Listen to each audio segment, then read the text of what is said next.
When I look at your heavens, the work of your fingers, the moon and the stars, which you have set in place, what is man that you are mindful of him, and the son of man that you care for him? This is Psalms 8, verses 3 and 4. This is the Pilgrim's Pursuit podcast. Today, Frank and I recall some memories of past hunts. We talk about how harvesting mature animals is ethical and helps with game population in the long run. We also talk about the beauty of God's creation and how it makes us marvel at the glory of God. Here it is.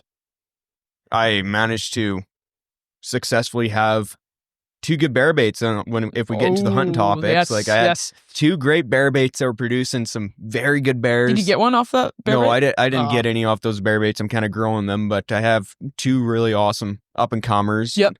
And another thing for hunting too is, obviously I'm very big into it, but I got my personal best whitetail as well. How big a whitetail? Like what did he score? He scored 168. 68. That's a big buck. I remember when he got that guy. That's a big buck. He was a mainframe 7x6 with extras. He's just loaded up with points. Just a cool deer in general. Yep. Not a very old deer, mind you, but very cool deer, and I'm happy with him. Are you getting him wall mounted? Yes, he's at the taxidermist right now as we speak. He's drying on a pedestal. Oh, nice. So when do you think you're going to get him back? Should be soon. I think within the next couple months. Nice. Yeah. I'm looking forward to seeing him. I don't know if I actually saw him in person. Maybe once. I think I saw him in person once. Yeah, or twice maybe. And he's a tank of a deer. Yeah. Yeah, we love hunting. Hunting. And, we've each gotten our fair share of deer and stuff. Deer, elk, moose. Ooh, moose. Sitting behind me right now is a nice big moose. Well, not big moose, but he's a moose. Anyways. No, he's a good moose. Good moose. For here anyways. Yep. 38 inches. Yeah, and there's lots of memories we have hunting. Lots of Henry's. That's not the right word. Memories. Yeah. Henry's. I don't know. Henry's a nice gun, but anyways. Yeah, it is. Yeah. Should we talk more about Henry's, or should we go back to our other topic? I just go back to the other so topic. we'll go to other topics. So, memories about hunting. What's a good memory we have together, Frank? I mean, there's so many to choose from. How about we go with your cow elk? Was the last? I guess the year before. 2023. That was cool. Wait, was it 24? Because the one that you slept in on, and so then I had to hunt it myself. Yeah, we won't get into that. I'm still bitter. I'm still bitter about that one. There's 2 cow elk stories there, but that 2024 in January, I was supposed to wake up in the morning and go hunting with Devin, and where were you at? I slept in. What happened? I just slept in. I stayed up a little too late. Everything is. A lot of it too is based on work. And work. I get really tired, especially after a while, and then I end up sleeping in on a day. Yeah, I mean, there wasn't much going on at work at that time, though. I don't believe, was there? I don't know. I know. Anyways, so I'll just tell a story here real quick. So me and Frank, we made this plan to go hunting in the morning. We knew there was cow elk down in the ravine behind my place. We had heard the numbers were somewhere in the 200s, just a massive herd of elk. And mind you, we heard them too, chirping like crazy down there. A few days before we have videos of it. It was crazy.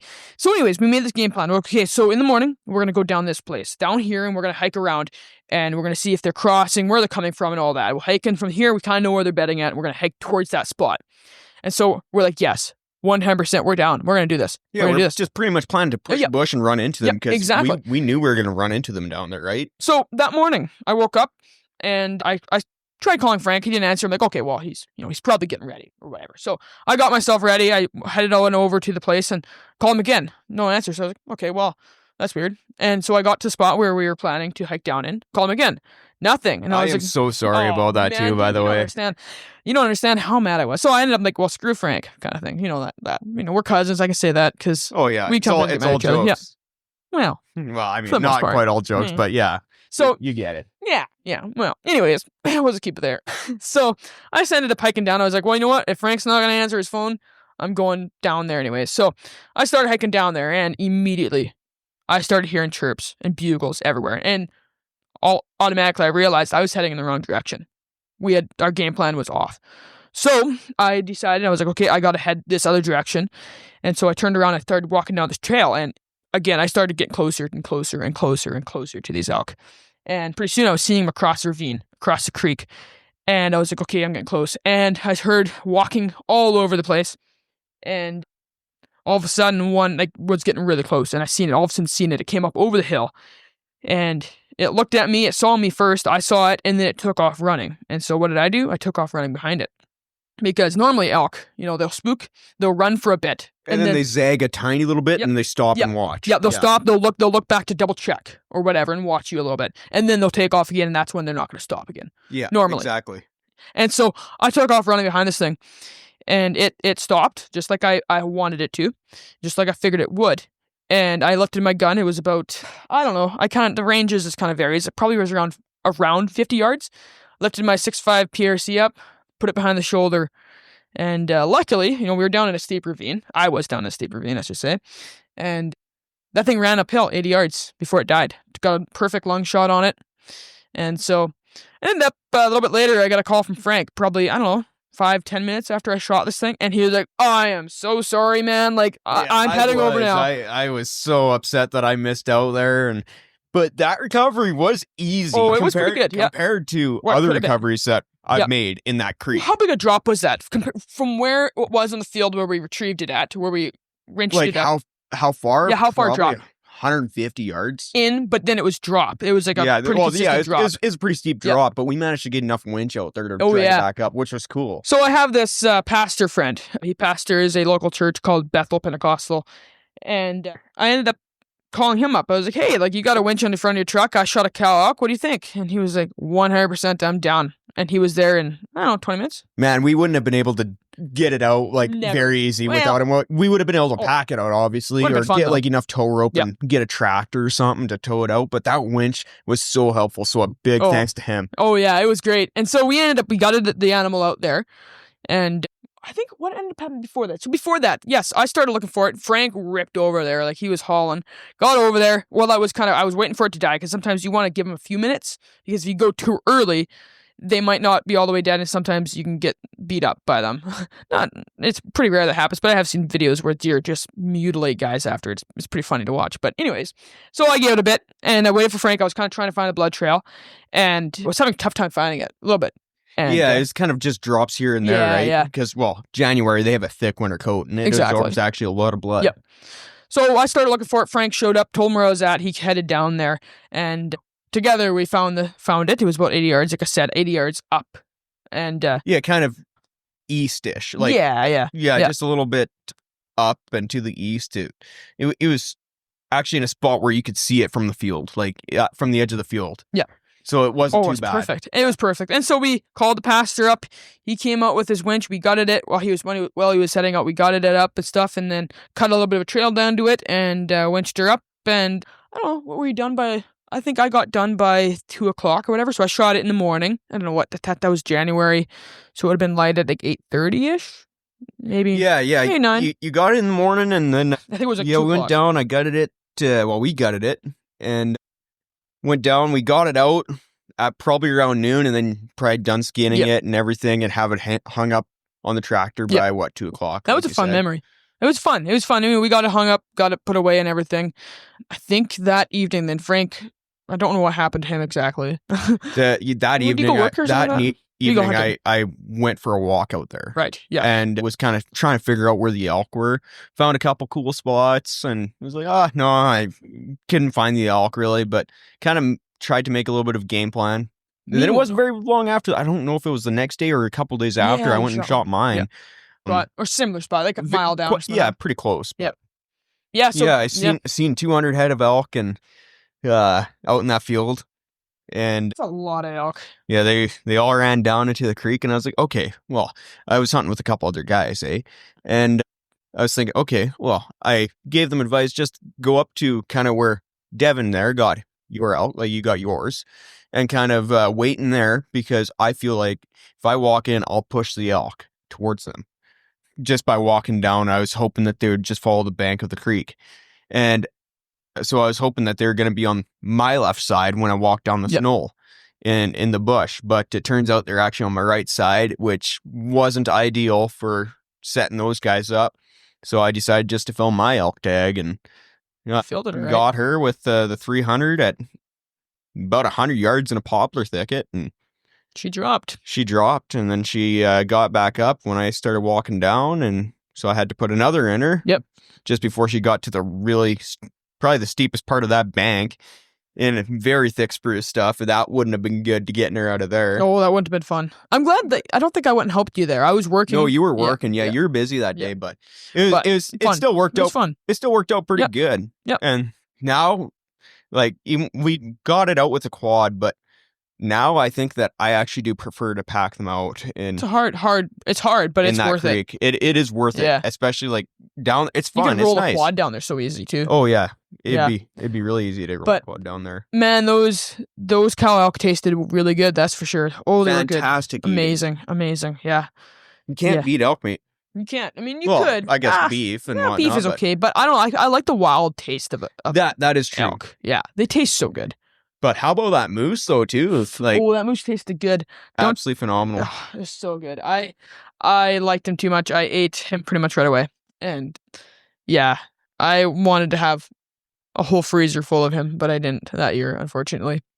Yeah, so Rest in peace. Very tender, eh? Oh, young so tender. Did we do, what was it? No, it was on Ty Ents. He shot that buck last year. And so we got him all gutted up, skinned out, and then we're like, hey, let's take the tenderloin out and cook him up. That was the worst decision I ever made. I should not have let you cook that deer. I'm sorry, man. That tasted awful. The pan wasn't hot enough, so the sear wasn't good, and then it tasted the taste was not there for some reason, and it was like rubbery. All I was thinking was, okay, this is gonna be awesome, fresh tenderloin. I wasn't watching it all too close because there was like all sorts of different conversation going on and everything, and then I kind of kept losing track of it, but then getting back to it, and it just wasn't working out very well. Yeah, that's exactly what happened. Yeah, yeah. We'll blame it on that. Yeah, excuses, right? Yeah, excuses. But his heart was good. Like the heart was really good. Yeah. But I just couldn't get those tenderloins down pat right there. The loins, yeah. Yeah, that's myself to blame on that. Yeah, definitely is. Yeah. No, so, given all your experience with cooking and consuming meat, who would you say is the better cook out of me and you? Oh, Devin, you are 100%. When it comes to making an amazing steak, at least pan fried. Yeah. So I don't know what you have for experience with barbecue and whatnot. Not a lot. You'd probably get me there. When it comes to pan fried, it's excellent. Oh man, like it is amazing. You got to do it right. I mean, you have to give it time and care. Like if you just try and rush into it, you're not going to get it right. And so and that's the thing. It's kind of an art in itself, It really is, yeah. And you get it good, and then you realize, sometimes you just want a steak. You just want to get home, I'm going to fry a steak, I'm going to eat it. So you fry a steak, and it's okay. It's okay. The sear is maybe not quite great, and it might be a little overdone, which is a tragedy in itself. That's another nice thing I wanted to bring up. It's just the other day, I actually got one of those digital thermometers that you poke inside the steak. How do you like that? Oh, I love it. Yeah. I love it so much. Is it one you just put in a steak while you're frying it, or can you put it in the oven? Because I know you can get ones you put in the oven.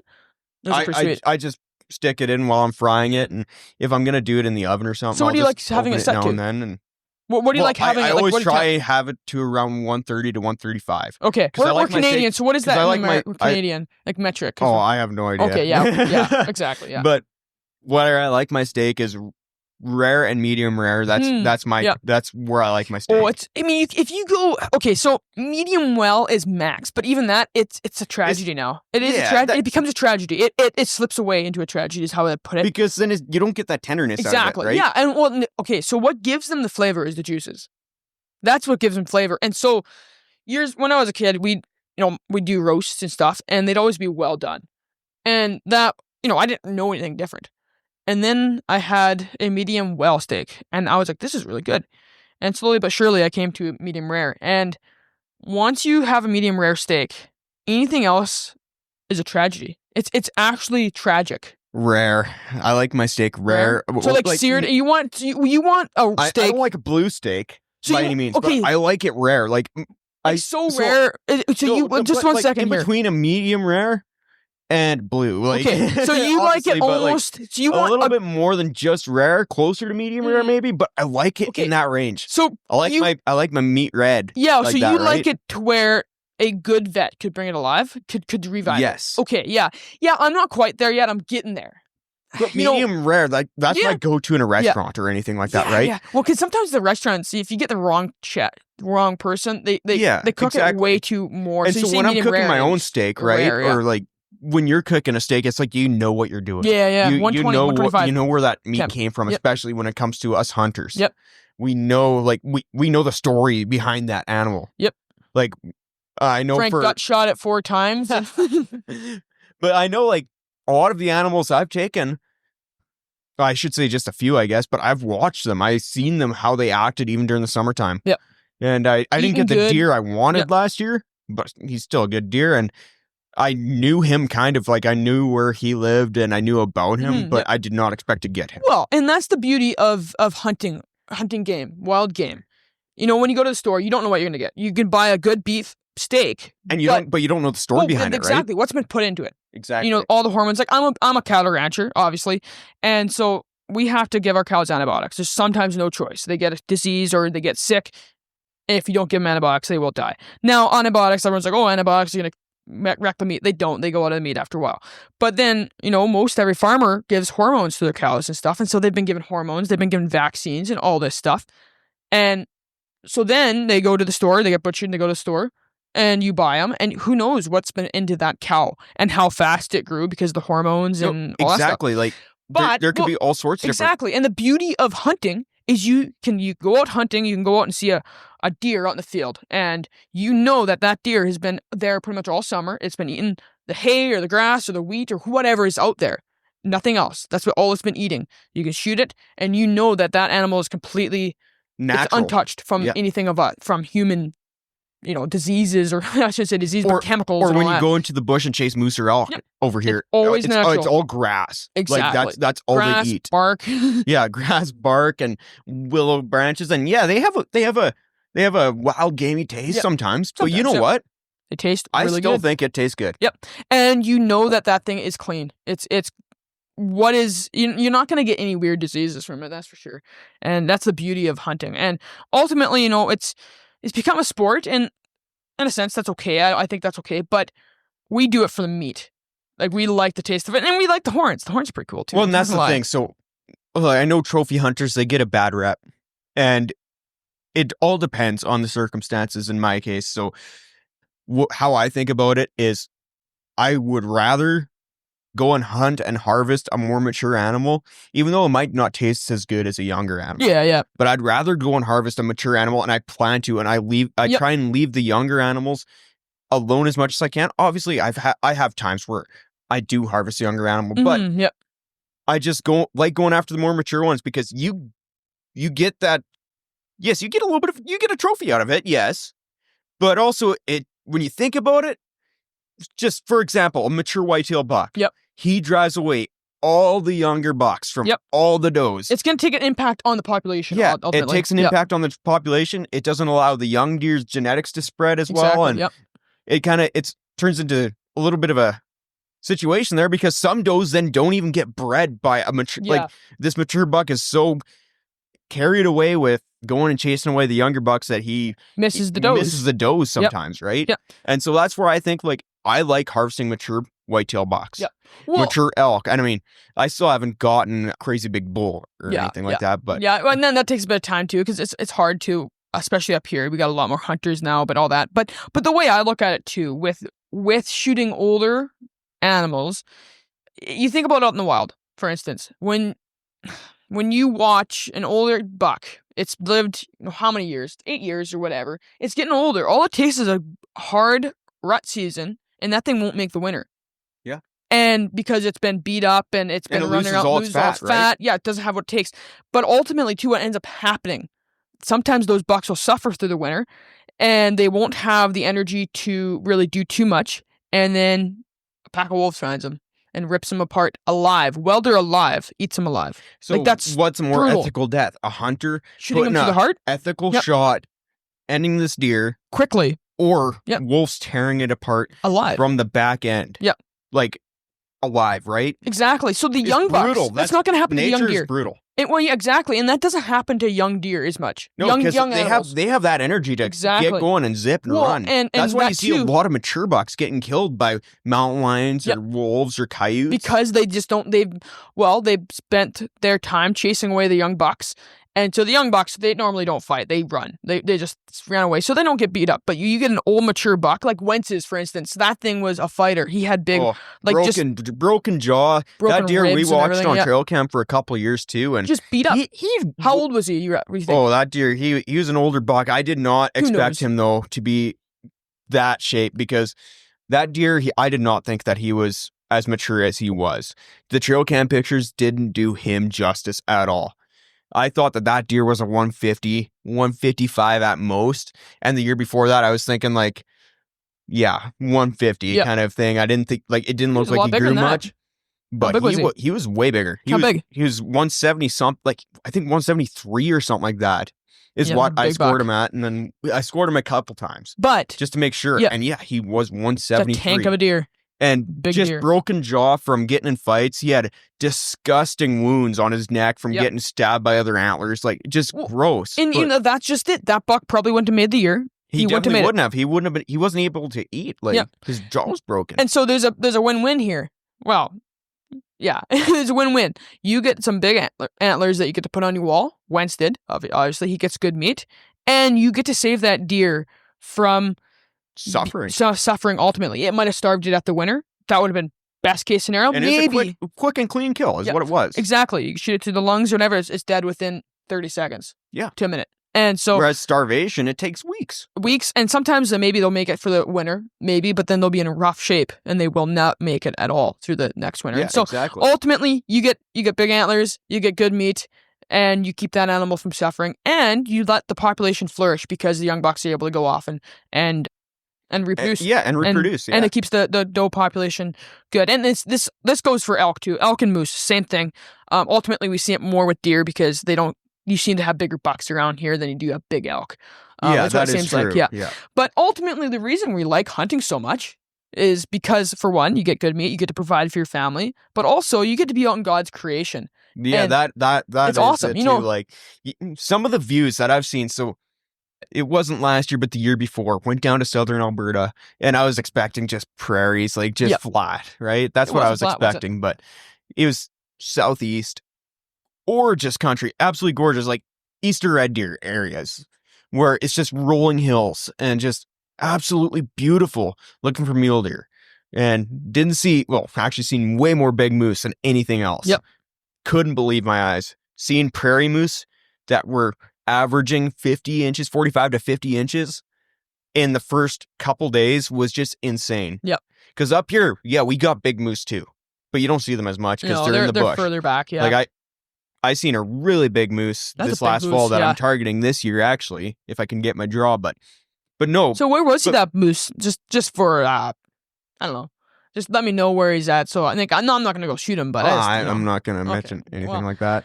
But anyway, I just kind of want to I'll know show just you for in the person maybe because I trust you. Yeah, But no. who knows Okay. who's listening to this podcast and they might be like, "Oh, that's a great idea." Yeah. But anyways, for views and stuff you've seen, it's just gorgeous country Yeah. all around. Alberta, beautiful, God's country. beautiful. Yep. And God created it so it satisfies. Yep. It's well, It's okay. So fascinating to think about. I think about when I've gone out hunting, it's peaceful, it's quiet, and you get to see God's creation. Even just you're out there and you get to see a little chicken, a prairie chicken, or you get to see squirrels running around chasing each other, whatever. That in you itself can is sit- beautiful. Yeah, you can sit back and just Exactly. be like, "Wow." and get to hear them chirping and everything, or you get to see if you're passing up on a small buck chasing a doe. It's so It's cool to cool. watch that. And in the fall especially, it's beautiful. You get the awesome leaves and the the beautiful fall colors weather. and Exactly. It's just gorgeous. That also brings me to opening day of archery season last year was cool for me. I have a tree stand. Yeah. Tree stand set up, and I was waiting actually for a specific whitetail buck, and he didn't show up, but I wish that I didn't pass up some of the opportunities, but it's just still so cool. Yep. Opening day, I walked in there very early, way before the sun came up, got in there, sat in my tree stand, and right away I was hearing a bullock bugling, and Yeah. he was bugling very, very lightly. So they're not quite in the rut there yet. They're pre-rut at the beginning of archery season, which is August 25th here. And pre-rut, bugling very softly. and I could hear cows chirping on the other side of my tree stand. Yeah. And so I was like, oh, he's going to walk right through here. Yeah. And he came in, and I was like, oh, man. I pulled my bow back, and then I saw how small he was, and I was like, man, it's opening day. I'm going to hold out. And just watching him walk away and bugling so softly, I was like, man, Yep. God created that. And just perfectly. Yep. Just like the most perfect situation. And then he came back through. Then a little bit later, young bull moose comes through, and he's just hanging out. Like, they're quite dumb, but like just still cool to watch, right? Yeah. Well, and there's hardly anything more beautiful than a bull elk bugling. Just so beautiful. I was in Vancouver Island here in September. Yeah, and you saw those Roosevelt elk. Yeah, Roosevelt elk. That was pretty cool. But all along the highway, because I can't remember what they're telling me, but very few people get tags each year for them on the island, on Vancouver Island.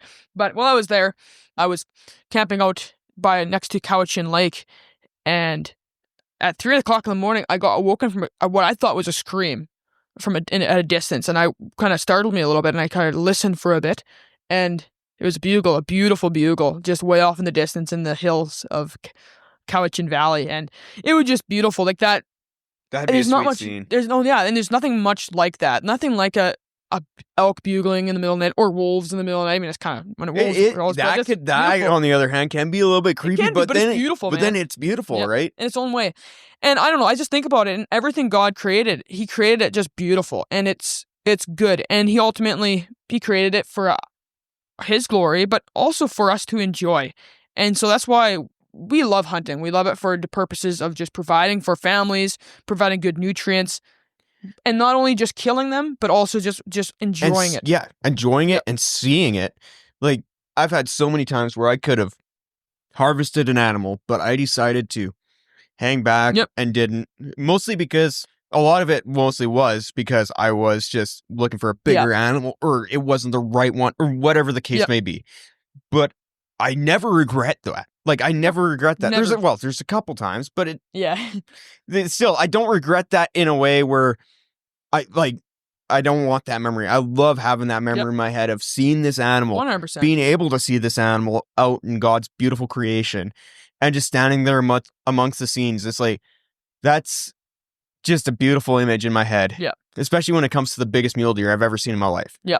Just standing on top of a creek bank, it's beautiful, isn't it? Majestically. It reminds you of Bambi's dad, actually. Yeah. Understanding like that? That's what it looked like. Each guy. Huge. Every guy wants to shoot Bambi's dad. That's his dream. Yeah, he's just a weird white-tailed deer.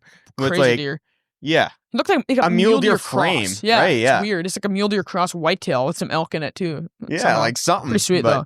Everybody does dream of it. You can't deny that. Yeah, no, 100%. Each guy does, especially. Well, not each guy, but guys that are real manly men. Exactly. Yeah.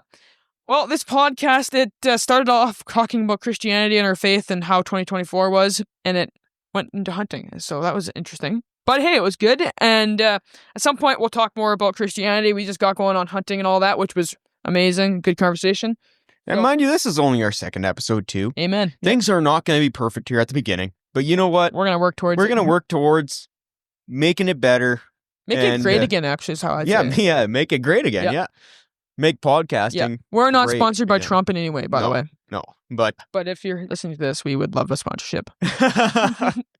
Yeah, wouldn't that be something? Exactly. Dirty old Don. But anyways, we better get ending to this, but it was good talking with you, Frank, and it was an awesome conversation. Like, it kind of went a little bit here and there, but this is just the way it is, and I'm happy to have conversations like this. Exactly. So we're going to end it with that, and yeah, I hope you all have a good evening, morning, day, whatever it is. Whenever you're listening, whatever the case may be, hope it's good. Exactly. We're going to end it with that.